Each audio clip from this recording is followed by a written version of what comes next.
नमस्कार, मैं प्रभाकर द्विवेदी आपके बीच उपस्थित हूं शाम की कुछ खास खबरों संग। खबर की शुरुआत सबसे पहले करेंगे यूपी के प्रयागराज जिले से, जहां प्रेमिका के चक्कर में 4 रिश्तों का कत्ल हुआ है। जी हां, इस खबर को सुनकर आपके होश उड़ जाएंगे। खबर यूपी के प्रयागराज जिले से है, जहां वैश्विक महामारी कोरोना वायरस के संक्रमण के बीच में भी अपराध थम नहीं रहा है।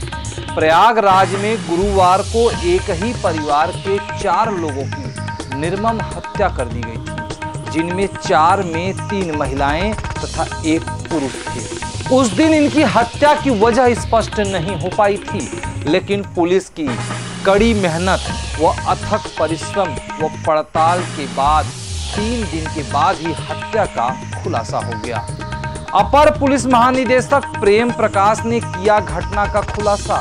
धूमनगंज में एक ही परिवार के 4 लोगों की हत्या का साजिश रचने वाला कोई और नहीं, उसी घर का इकलौता बेटा निकला। जी हां, उसी घर का इकलौता बेटा ने किया रिश्तों का कत्ल, जिसने अपने माता, पिता, बहन और अपनी पत्नी की गला रेत कर निर्मम हत्या करवा दी। हत्या की वजह सुनकर आपके होश उड़ जाएंगे, आपका कलेजा बैठ जाएगा, रोंगटे खड़े हो जाएंगे, पैरों तले से जमीन खिसक जाएगा, अपने खून के रिश्तों पर भी संदेह होने लगेगा। ऐसे पुत्र पैदा ही ना हो कि मुंह से श्राप निकलने लगेगा। तो आपको बता दें कि शादीशुदा युवक एक लड़की से प्रेम करता था, जिससे शादी करना चाहता था, लेकिन परिवार के लोग शादी से मना कर रहे थे। युवक प्रेमिका के जाल में फंसकर प्रेम व गुस्से के वशीभूत होकर अपने दोस्तों के साथ मिलकर 8 लाख रुपए में माता, पिता, बहन, पत्नी की हत्या करवा दी। लेकिन उसे क्या पता था कि प्रेम कलंक कथा की खुलासा 2 दिन में ही हो जाएगा। प्रेमिका मिलन का सपना जेलों की काल कोठरी से होते हुए फांसी के फंदे तक पहुंच जाएगा और प्रेमिका मिलन का सपना अधूरा रह जाएगा। घटना में सम्मिलित आतिश की प्रेमिका रंजना शुक्ला सहित 5 लोगों को पुलिस ने गिरफ्तार कर लिया है। इस घटना पर अपर पुलिस महानिदेशक प्रेम प्रकाश सिंह ने क्या कहा, देखें प्रयागराज। यहाँ धूमनगंज थाना क्षेत्र में प्रीतम नगर में एक घटना रिपोर्ट हुई, जिसमें वादी आतिश केसरवानी है। उनका कहना है कि वो 1:30 बजे यहाँ से बैंक के लिए गए थे और जब वो वापस लौट कर आए तो दरवाज़ा नहीं खुला। उन्होंने यहाँ पर इसमें पैर मारा, उसके बाद दरवाज़ा खुला तो अंदर देखा वहाँ पर खून पड़ा हुआ था, जिसमें 2 डेड बॉडी उनको नज़र आई। उसके बाद वो ऊपर गए, एक डेड बॉडी ऊपर थी। बाद में उनका कहना है कि नीचे आए तो उन्होंने देखा कि उनके पिता भी वहीं नीचे मिल गए। तो ये हत्या का मामला उन्होंने दर्ज कराया है। अभी इसमें 5 टीमें लगाई गई हैं जो इन्वेस्टिगेशन में लगी हैं। इसमें सभी मोबाइल्स की लोकेशंस और जो उन्होंने घटनाक्रम बताया है, आसपास जो यहाँ पर इस तरह के लोग हैं जो बैड कैरेक्टर्स हैं, हिस्ट्री शीटर्स हैं, उनकी जानकारी की जा रही है। इसमें आला कत्ल जो इस्तेमाल हुआ है, कोई शार्प एज वेपन इस्तेमाल हुआ है। बॉडी सभी मॉर्चरी भेज दी गई है। कल उनका पोस्टमार्टम होगा। पोस्टमार्टम के बाद जो भी रिपोर्ट्स आएंगी तो उसके बाद इसमें घटना का पूरा की क्या क्या चोटें हैं वो बताई जा पाएंगी। जो अभी तक क्ल्यूज़ मिले हैं उसमें कई सारे हम लोगों के पास ऐसे गवाह आए हैं जिन्होंने कुछ घटना के बारे में ऐसी बातें बताई हैं जिन पर कार्य किया जा रहा है।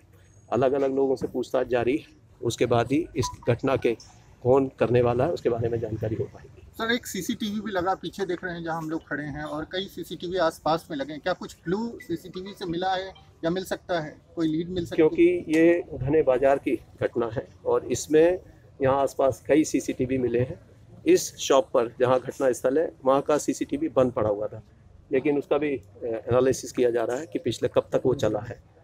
उसके बाद हमारी यहाँ सर्विलांस की टीम लगी है, साथ ही यहाँ पर फील्ड यूनिट आ गई है। उसने कुछ यहाँ से एविडेंस कलेक्ट किए हैं जिसमें फिंगरप्रिंट्स हैं वो लिए गए हैं, और डॉग स्क्वाड यहाँ पर आया था, उसने कुछ लीड दी है। वो कुछ दूरी तक गया और चौराहे तक जाने के बाद वहीं घूमकर वापस आ गया। तो उससे लगता है कि मारने के बाद उस दिशा में लोग गए होंगे। तो अभी हमारी इन्वेस्टिगेशन में जितनी भी टीमें उनसे बातचीत कर फिर इस घटना का अनावरण सर किया लूट जाएगा। की कोई एंगल या घर में कुछ लूटपाट के निशान मिले हैं? कोई मोटिव क्या रहा? इसमें कुछ आभूषण गायब हो जाने की बात बताई गई है, कुछ डब्बे उसमें खाली मिले हैं, लेकिन एक बताया था कि बैग गायब हो सकता है, लेकिन वो बैग यहीं पर मिल गया जिसमें जो रुपए बताए गए थे वो भी मौजूद है। तो ये अभी घटना पूरी तरह से लूट से जुड़ी हुई पूरी तरह से नहीं कहा जा सकता। सर जो बेटे हैं आतिश, वो 1.5 घंटे के लिए गए थे, उसी दौरान पूरी घटना हुई थी। कोई करीब का आदमी होगा ऐसा लगता है, क्योंकि घर में आया, कोई प्रतिरोध बहुत बड़ा देखने को नहीं मिला, कोई इस तरह के निशान नहीं मिले हैं शायद। आतिश का कहना है कि वो घर में बंद करने के लिए कह गए थे कि लॉकडाउन के दौरान दुकान ना खोली जाए, लेकिन इससे भी पहले उनका कहना है कि करीब 10 दिन पहले 2 लड़के आए थे जिनके लिए दुकान खोल दी थी इनके पिता ने। उनसे कुछ इनकी आपस में बातचीत हुई थी, उसे लेकर, क्योंकि नाम उनसे पूछा गया तो नाम नहीं बता पा रहे हो कि कौन व्यक्ति हो सकते हैं, लेकिन 10 दिन पहले के भी फुटेज निकाल रहे हैं कि कौन 2 लड़के थे जिनसे इनकी बातचीत हुई थी। सर मृतकों का विवरण बता दें। इसमें अभी तुलसीदास केसरवानी है जो यहाँ मकान मालिक है, उनकी पत्नी है श्रीमती किरण, और उनकी बहू है और उनकी बेटी, जिसमें जो बेटा जिसने FIR लिखाई थी आतिश केसरवानी, वही इसका मास्टरमाइंड निकला। उसके द्वारा हायर्ड एसेसिन्स को इस्तेमाल किया गया था, जिसमें अनु श्रीवास्तव, बच्चा श्रीवास्तव, एक अन्य व्यक्ति का इसमें इस्तेमाल किया गया। उन्होंने चाकू लिया, वहीं दुकान से खरीदा था, और इनके आतिश के सहयोग से घर में एंट्री ली और उसके बाद बारी बारी से इनकी हत्या कर दी। इसके लिए 8 लाख रुपए तय हुआ था, जिसमें से 75,000 रुपये इन्होंने एडवांस 1,000 रुपये ATM से पेमेंट किया गया था और 10,000 रुपये नकद दिया गया था।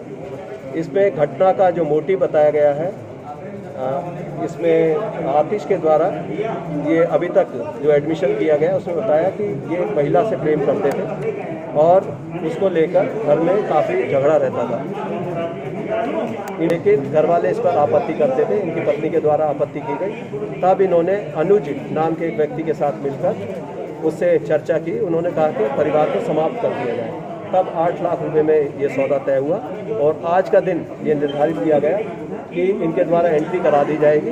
जैसा कि एंट्री करा दी गई अंदर, बारी बारी से एक आदमी को स्टोर में भेज दिया गया और उसके बाद एक व्यक्ति ग्राहक बनकर वहाँ पर गया और दुकान पर जाकर उन्होंने बारी बारी से 4 लोगों की हत्या कर। ये नुकीले हथियार से, धारदार हथियार से इसकी हत्या की गई है।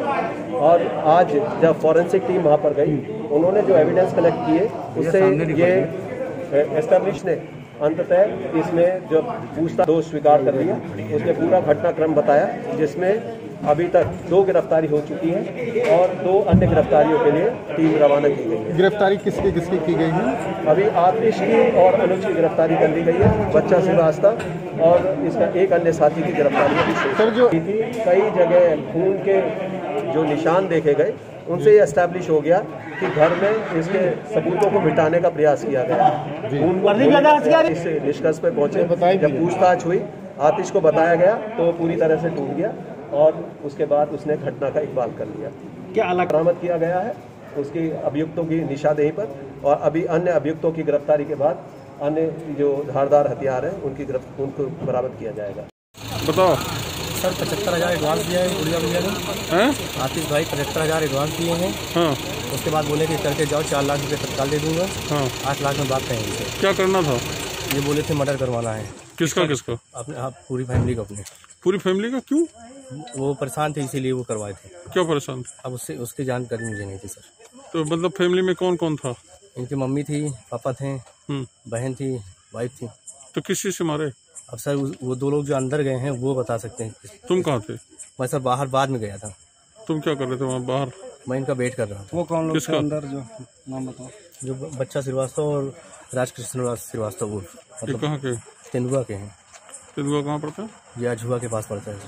अजुआ के पास? अजुआ में जहाँ इसकी सड़ुआन है? इसकी? हाँ। अजुआ में, हाँ, इनकी सड़ुआन है। तो तुम सब जानते हो इसकी रिश्तेदारी पूरी? नहीं सर।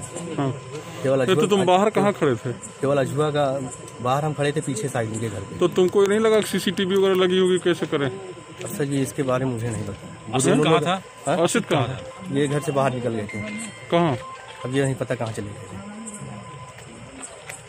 ये हमसे मिले भी हैं 9:15 के बीच में। फोन तो तुमको पैसा कब दिया? ये लमसम दिए हैं 15 दिन हो गए। तो 75,000 रुपये एडवांस। हैं?